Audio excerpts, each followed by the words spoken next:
پورا دین ہے جس کے اندر نماز بھی آتی ہے، روزہ بھی آتا ہے، معاملات بھی آتے ہیں، زکوٰۃ بھی آتا ہے، ہمسایوں کے حق بھی آتے ہیں، گلی کی صفائی بھی آتی ہے۔ تمہارے گھر سے اٹھنے والی شور کی آوازوں سے ہمسایہ تنگ ہے تو پھر بھی تم دین نہیں سمجھے۔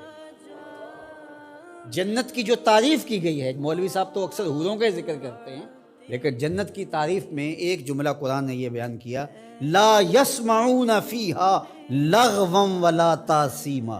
جنت ایسا خوبصورت مقام ہوگا جہاں آپ کو ایسی آواز سننے کو نہیں ملے گی جو تم سننا نہیں چاہتے۔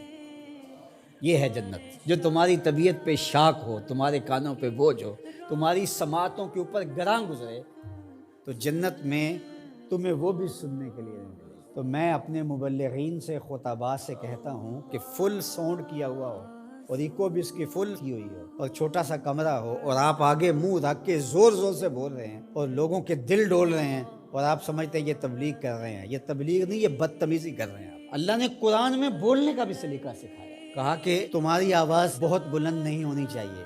بدترین آواز فرمایا گدھے کی آواز ہے، وہ چیختا ہے، چلاتا ہے۔ تو کبھی ضرورت کے تحت آپ بلند بولیں تو وہ امر آخر ہے۔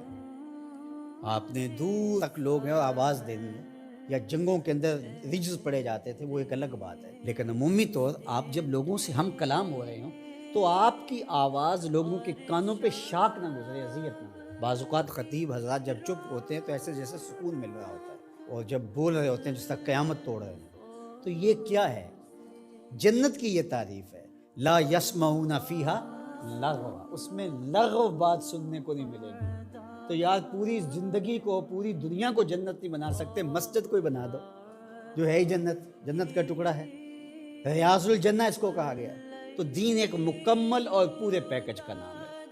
تو ہم نے کسی نے ایک پہلو کو لے لیا، کسی نے دوسرے پہلو کو لے لیا، کسی نے لباس کو دین سمجھ لیا اور کسی نے جو ہے وہ کسی اور چیز کو، کوئی حقوق العباد پہ رک گیا اور اس نے حقوق اللہ کی نفی کر دی۔ یہ بات ذہن میں رکھیے، حقوق اللہ حقوق العباد سے فائق ہیں۔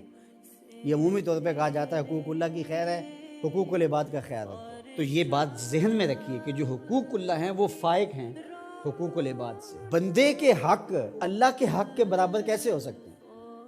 لیکن جو زور دیا گیا ہے وہ اس لیے دیا گیا ہے کہ اللہ تو کریم ہے، معاف کر دے گا، تو بندہ معاف نہیں کرے گا، اس لیے کہا کہ ذرا اس سے یہی معاف کروا لو، یہ معاف کرے گا تو کام بنے گا، اور وہ ہے، وہ تو کریم ہے تو وہ معاف کر دے گا۔